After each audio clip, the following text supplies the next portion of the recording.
ধান ক্ষেতের ওপরে ঝোড়ো হাওয়া বয়ে যাচ্ছে। বৃষ্টি আসার আগের মুহূর্তের এই দৃশ্যটা অনেক সুন্দর, অনেক বেশি ভালো লাগে। তাই সবাই যখন ঘরে বসেছিল, আমি তখন ভিডিও ধারণ করার জন্য বাইরে চলে এসেছিলাম।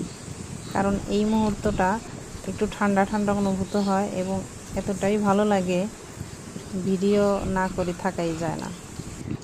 সবার জন্য ভিডিওটা করলাম। এই প্রচণ্ড গরমের মধ্যে এই ভিডিওটা দেখলে অবশ্যই ভালো লাগবে এবং শান্তি অনুভব হবে। তো দেখতে থাকুন ভিডিওটা। ঝড়ো হওয়ার পরেই বৃষ্টি চলে আসবে, দেখতে থাকুন।